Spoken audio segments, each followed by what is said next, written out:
Hello and welcome to the Tough Cover Podcast. I am your host, Mark Henry Jr. underscore. I am your host, Mark Henry Jr. You can follow me at Mark Henry Jr. underscore. Sorry, I got a lot of picks to get off here, folks. It is a huge show. Please follow the Painted Lines at the Painted Lines, and please subscribe to them on YouTube. And on today's show, it is a mega gambling Saturday. There's so many sports, all the sports today. I mean, I'm not diving into UFC. I know there's a big UFC card tonight as well, but I got NBA, I got NHL.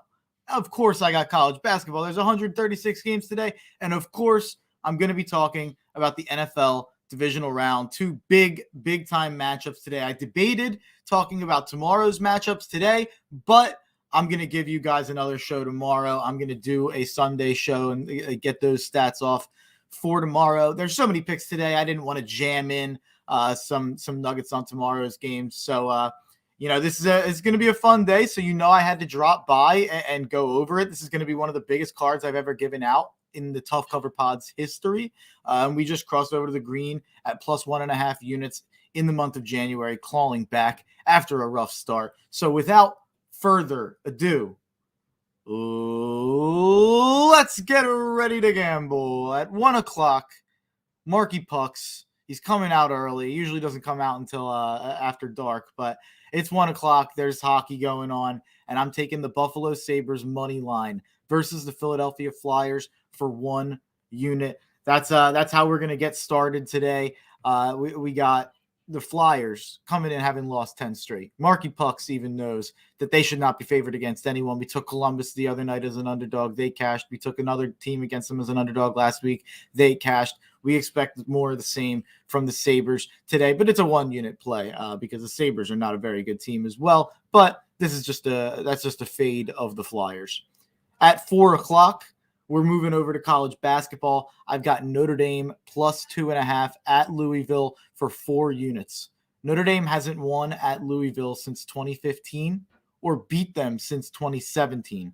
Luckily, this is the best Irish team in a long time and the worst Louisville team in a long time. Notre Dame is 5-1 in their last 6 against the spread, 3-0 in their last 3 as an underdog against the spread. Louisville is a horrible 1-7 in their last 8 against the spread, and a putrid 5-10 as a favorite against the spread, 6-12 overall.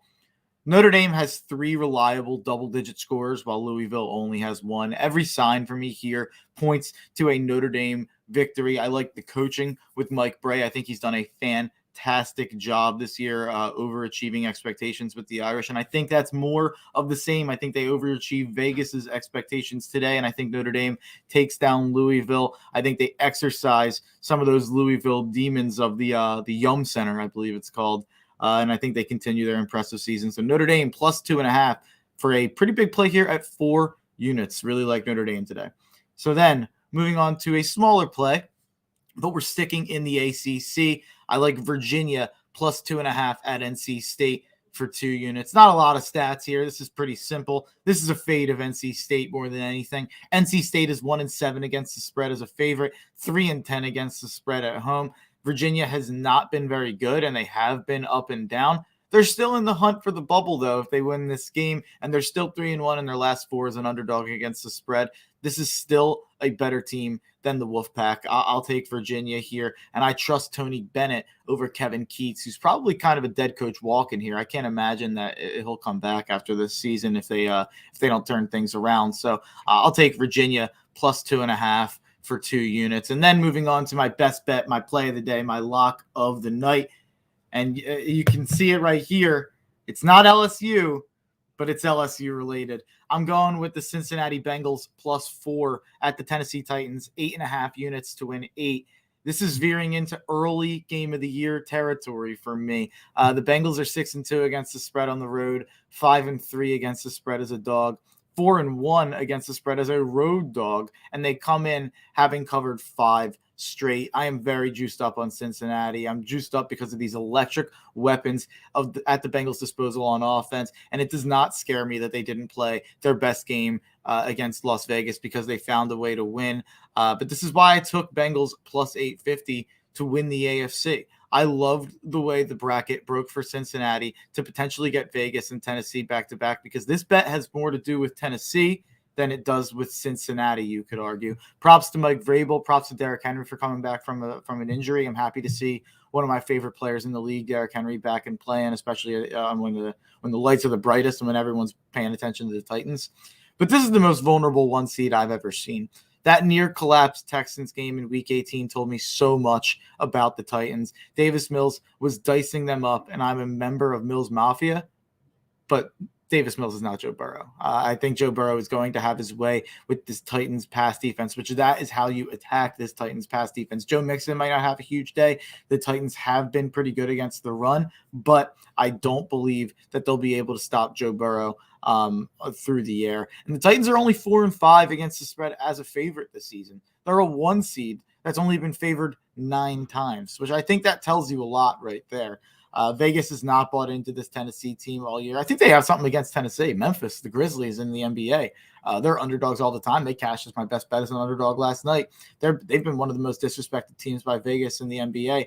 But in this regard, the Tennessee Titans have been a much better underdog than a favorite this season. They've been really good when people kind of count them out. And I feel like there's a big narrative going around that, the Titans are being counted out as a 1 seed. The Bengals are the hot new team. Go watch any gambling show. Go watch any pick show. Go watch Good Morning Football. Go watch Barstool. Go watch anyone talking about this game. Everyone has the Titans. I feel like I'm on an island taking the Bengals here, but everyone's telling me it's square. Everyone's going to say it's public.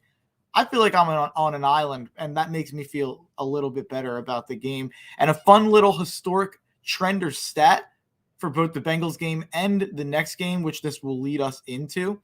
In the divisional round, underdogs are 23-12-1 against the spread against the number 1 seed. So we're going to skip a couple college basketball and NBA picks to get to the other NFL games, since that kind of applies to this pick as well. At 8:15, I've got the 49ers +6 at the Packers for 6.5 units to win 6 units. And I also have the 49ers money line for 1 unit. Kyle Shanahan is 27-17 against the spread as an underdog, including 13-4 against the spread as an underdog since 2019. And that's including games with such luminaries as CJ Beathard and Nick Mullins. Together, head coach Kyle Shanahan and quarterback Jimmy Garoppolo are 10-3 against the spread as road underdogs. And then we have the matchup, which I think is a nightmare for Green Bay. Earlier on this season, Jimmy G led what we thought was a game-winning drive, scoring a touchdown to take the lead with a 2-minute drill drive, leaving Rodgers 40 seconds left. Somehow, that was too much time. Green Bay was able to get a field goal and win, but that was a 30-28 dogfight, and that was anyone's game. I expect more of the same here. I truly look at this as a 50-50 game, and so does DVOA. DVOA is not the end-all, be-all, but it actually has San Fran as a slightly better team than Green Bay. And going back to the matchup, as we all know, Kyle Shanahan teams are going to be able to run the football, whether that be Elijah Mitchell or Deebo Samuel or others this time, I don't know. But Green Bay's defense ranked 22nd in DVOA this season, and more importantly, 28th against the run. Green Bay also ranks 28th in DVOA against opposing tight ends. Well, hello, George Kittle. George Kittle has been quite quiet for 4 straight weeks, and San Fran has so many weapons that they're kind of able to do that. They're able to just, run the ball, go to Deebo, go to Ayuk, go to Jawan Jennings. They have all these guys that they're able to go to, and Kittle has basically just been an offensive lineman these last 4 weeks. I think that changes. Kyle Shanahan's a smart enough guy. He knows where the weaknesses are in a defense, and I think he'll see that you can attack this Green Bay defense with George Kittle just like you can attack them on the ground. So I really do think this, just like Cincinnati, it does not scare me that San Fran did not play their A-plus best game against Dallas to win that game.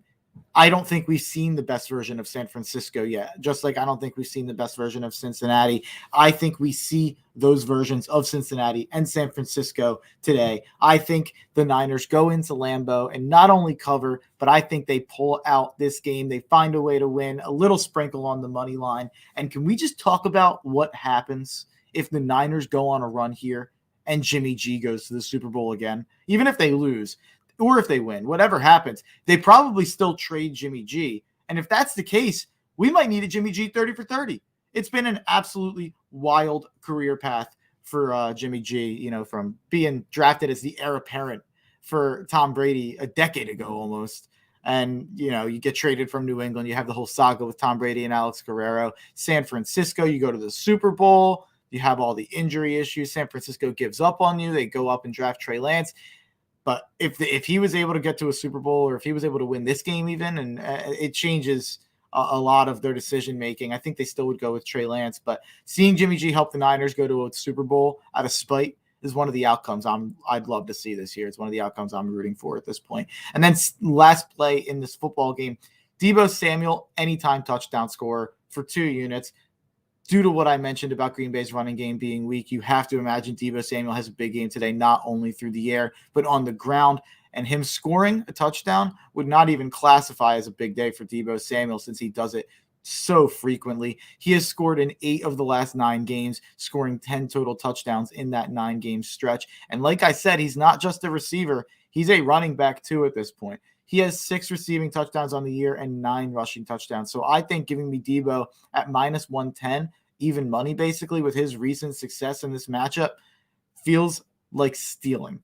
So I'll place 2 units on it. I feel like I should place a little more on it, but I'm always a little nervous to place any more than that on anytime touchdown scores. But let's get back to the hardwood. Let's get back to basketball at 4:30. I like Penn State plus 11 at Iowa for 3 units. Penn State is 5-2 against the spread as an underdog. They've only lost 2 of their 7 losses by double digits. They would have covered in 5 of their 7 losses. They've kept it close with Ohio State, Purdue, Miami, and LSU, all within single digits, and they beat Indiana. All 5 of those teams I just listed are better than Iowa, in my opinion. I am not a believer in this Iowa team. Penn State has covered 5 straight and 6 of the last 7. Give me the Nittany Lions. Penn State's a basketball school. PSU plus 11 at Iowa for 3 units. At 6 o'clock, I've got LSU. You see it on the shirt here. Plus 6 at Tennessee. LSU is 2-1 as an underdog against the spread. 14-4 overall against the spread. One of the best teams in the country against the spread. For the season, LSU opponents are shooting 26% from 3, which is top 4. LSU has a fantastic defense, which is the antithesis of what you would have thought about Will Wade going into this year. But it's props to him for coaching to what his roster is. LSU beat Tennessee by double digits at home a couple weeks ago and is the better team in my opinion. LSU comes in having lost 2 straight, and I think they're due to get off the schneid here against the team that they match up very well against, with Tennessee, who is supposed to be some defensive team. But LSU is the defensive team Tennessee thinks they are. I'm fading Tennessee all day. They just gave up 107 to Kentucky. Give me LSU plus 6 at Tennessee for 4 units. And then my one NBA play of the day on my last straight bet of the day. In the NBA, I like the Oklahoma City Thunder team total over 97.5 for 3 units. The Thunder have been my favorite NBA team to bet this season. Usually it's been as an underdog against the spread, because they have been an unbelievable underdog covering against the spread. They are 27-15-1 against the spread as an underdog and 28-16-1 against the spread overall. But this team total is more interesting to me than the spread is tonight. 97.5 is just too low. They've scored over this in 5 of the last 6 games and in 6 of the last 8 games. But more importantly, while the Cavs D was very good to start this year, they've faded a little bit as of late to finish December and into January. They've given up over this total in their last 4 games and 5 of their last 6 games and in 13 of their last 15 games. And no matter what, you won't feel out of it, because 97.5 is just too low to set an NBA team total at. Oklahoma City will have a chance at this, even if their first 3 quarters go terribly. Even if they have 60 in the first 3 quarters, you won't feel completely dead. I like Oklahoma City team total over 97.5 for 3 units. So those are all my straight bets. I've got a couple parlays here. I've got a Bengals 49ers money line parlay at plus 700 for 1 unit. This is just a hungry dog money line parlay of my 2 favorite underdogs of the weekend, paying out at plus 700. I think both of these teams cover, and I think they both have a really good chance at winning. So give me that for 1 unit at plus 700. And then I also like a little LSU Bengals spread parlay at plus 260 for 1 unit, LSU plus 6, Bengals plus 4. And then I also like an LSU money line, Bengals money line parlay for 2 units. That is at plus 700 as well, just like Bengals 49ers. The Bengals are basically LSU, having Joe Burrow and Jamar Chase. And it just so happens that the Bengals are my favorite play on my card, and LSU is my third favorite play on my card and my favorite college basketball play of the day. So I've got my LSU shirt on. I'll be throwing L's up. I'll be calling down to Baton Rouge. I'll be getting the GAT. LSU plus 6. I think it's a great value. Bengals plus 4, I obviously think is an even better value, since I think that they should be favored and I think that they are going to win the game. So I think plus 700 for either of these parlays, Bengals 49ers or LSU Bengals on the money line, is too steep. And even if they both lose, if LSU and the Bengals both cover, plus 260 would cover up that loss a little bit. So let's recap these picks in case anyone has missed them. Starting out at 1 o'clock, Marky Puck special. I've got the Buffalo Sabres plus 106 versus the Philadelphia Flyers for 1 unit. I've got Notre Dame plus 2.5 at Louisville for 4 units at 4 o'clock. I've got Virginia plus 2.5 at NC State for 2 units at 4 o'clock. I've got the Bengals plus 4 for 8.5 units to win 8 units at 4:30. I've got Penn State plus 11 at Iowa for 3 units at 4:30. I've got LSU plus 6 for 4 units at 6 o'clock. I've got the Oklahoma City Thunder team total over 97.5 for 3 units at 8 o'clock. I've got the 49ers plus 6 for 6.5 units to win 6 units at 8:15. I also have their money line for 1 unit at 8:15. And I also have Deebo Samuel anytime touchdown scorer at minus 110 for 2 units. And like I said, I have those 3 parlays, which are Bengals 49ers moneyline parlay at plus 700 for 1 unit, LSU plus 6, Bengals plus 4 for plus 260. That's a 1 unit parlay. And then an LSU moneyline, Bengals moneyline 2 unit parlay at plus 700. Sorry if I just bombarded you with information. It's all on my Action Network, which you can find in my bio. You can go follow me on Action Network and track my picks alongside of me. And I'm also going to be tweeting these plays out, quote tweeting this podcast. So thank you for listening. Thank you for being a part of the Tough Cover Click, and enjoy the winners.